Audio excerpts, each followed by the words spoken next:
Yeah, so this is the Lightning Boy with the Cowgirl Blues front on it, and I'm really happy with how this has come out. You can see that I've managed to get the sound hole cover right in. I've got the cowgirl riding the missile. I've got her right in the middle there, so I was really happy not to lose that image. I wouldn't normally have done the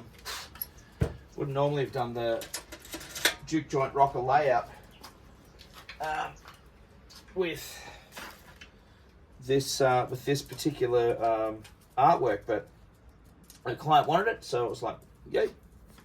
And we're going to have black knobs. So this particular pot, I had a problem with it. I could hear it as I screwed it on.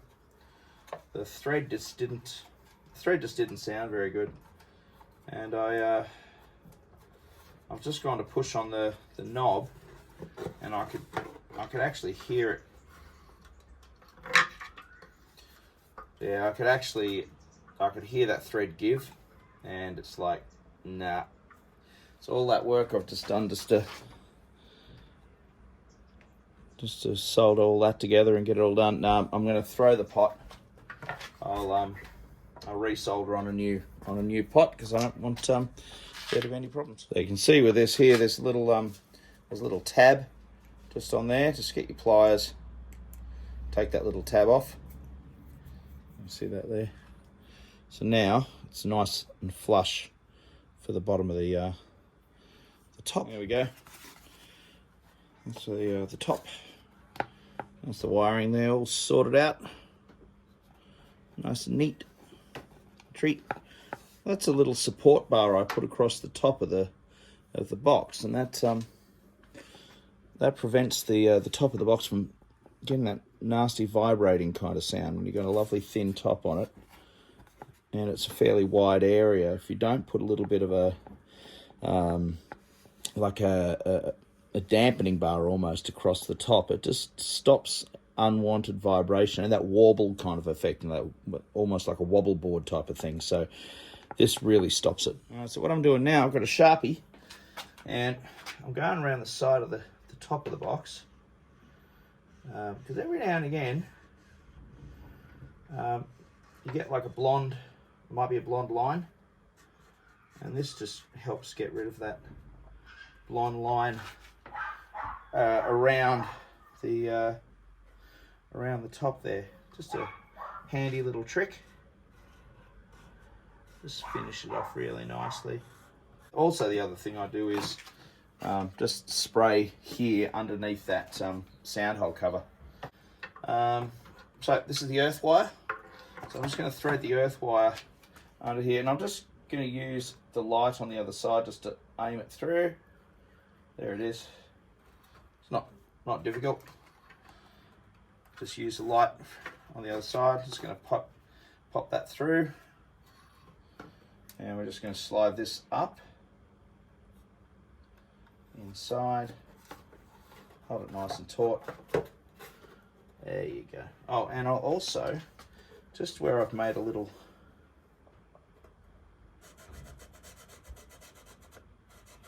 there you go. Just where I put a little recess there. Just these little tin screws. And excuse the noise. I'll just drill these in. There you go. You don't need to see me do all that. So you might ask, actually, why I screw these tops on these boxes and I don't glue them. The simple reason for that is that if something goes wrong with this guitar, I can get back into it really, really easily. The client can post it back to me, any dramas, and we basically, I can do a repair, whatever it is. They might have dropped beer in it or something, or done God knows what else. Box corner screws. There's some screws that I order that I get from supplier, and I quite often get extra screws in with the pack. And let me tell you, those screws come in so handy for box corners. Whoever your supplier is, you might also ask for or get a stash of extra machine head screws. They come in really, really handy for screwing in or screwing down tops on cigar box guitars. All right, here we go. Now, what you'll notice is, I'm not sure if you can see that there. Hopefully you can. Just over here, just pivot. There we go. If you can see there, right here, you see that little bit of copper tape? There's that little bit of copper tape there, and this is that earth wire that goes to the one of the pots. And this is going to earth the strings to the bridge, so you're not going to get any nasty buzzing sounds. But you'll notice, not that it matters, I think that the paint itself is conductive, but just as a matter of principle, I'd go over to my sanding station and I just give it a whack, you know, underneath. I'll take off some of that and just take it down to the bare metal, and then I'll place that over where I know that wire is going to touch, and it really works. There we go. And we got some screws in the pack. I always get one of these little number 1 Allen keys, which are really handy. And you screw. I do like to go about halfway on the tension with these things, so last thing you want to do with these is rip the head off. All right, so I'll do this by hand now. There we go. Just gently. I've got a 2mm diameter hole for these screws, and if I wanted to be a bit precious about it, I could probably use a 2.5mm, but the reason I like the 2mm is that I really think if I get those screws in, it's got a lot of purchase in that timber, and it's not going to come out. Just gently, yeah, that's it. Never over tighten. It's just not necessary. There we go. You can see that, hopefully. All right.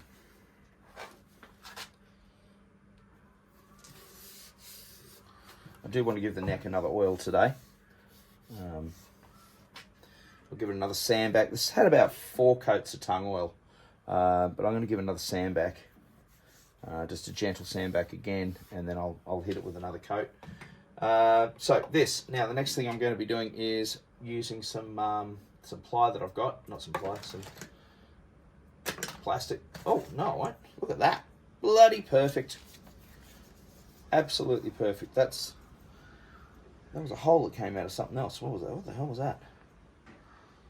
Pickup hole for a different guitar. So that is going to make an excellent output jack plate for the back of this guitar. Sweet. So I'm doing this. I've got that on a board, and we're going to go up 1mm at a time. And safety first, so I'm going to clamp that sucker on the bench. There we go.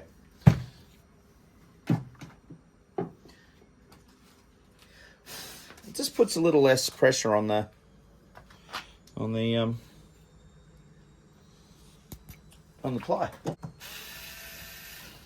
All right, that's that. Now, what I will do now, it's not exactly 100% even, but at the end of the day, it's a cigar box guitar, and I think we like the fact that it's not 100% even. All right, here we go. Just stringing the guitar up now at the moment, and I'll get you out of the way. So I'm tuning it GDG. So now I've only just tuned up. I haven't set the bridge the bridge height at all. All I'm going to do at the moment now is to snip off the excess wires so I don't stab myself in the face. There we go, 1, 2, 3. Just raise the bridge.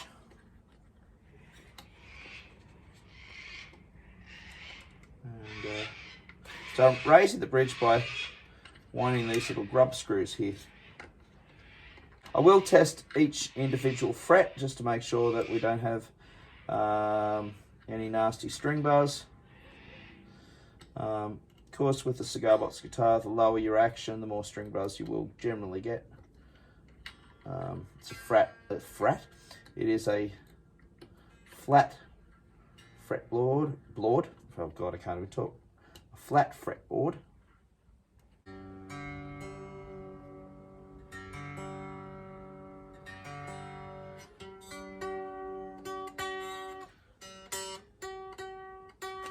You can hear that straight away. I'm just going to pull this back.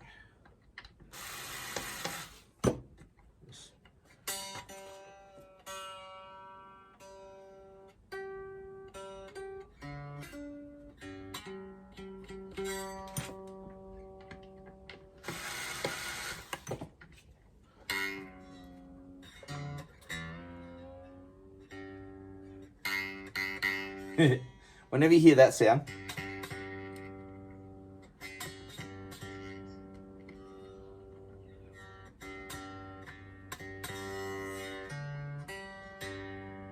that's good. Let's pick this up.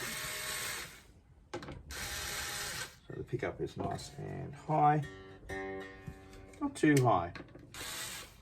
You don't want it too high, that is bad for it. We may still need to put on a couple of string retainers up there, i.e. some screws to hold the strings down.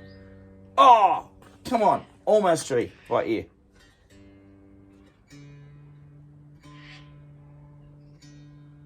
That was pretty good.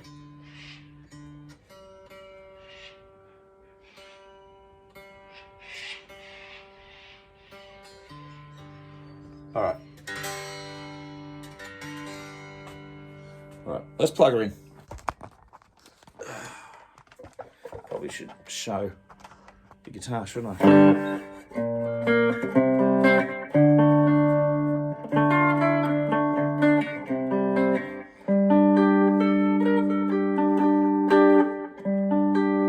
Pretty close. Put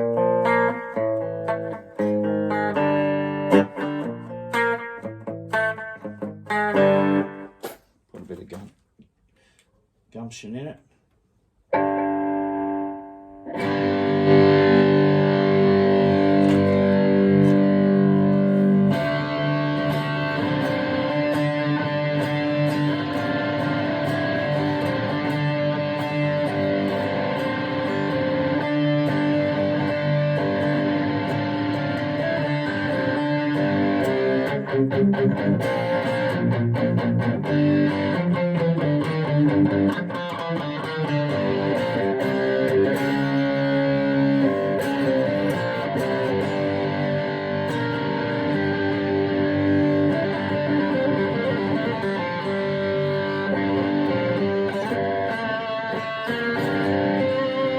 So we'll go through, we'll do that with every fret.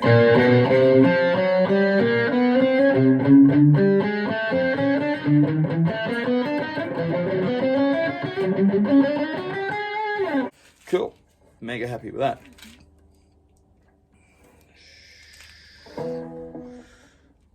Give a little bit of a buff up now, and as I said, I'm going to just want to sand the neck back just a tiny bit and just pop a little bit more oil on it. But once that's done, it'll go upstairs, sit for a few days, just make sure it's behaving itself under string tension, and then it will be heading off to its customer, new owner.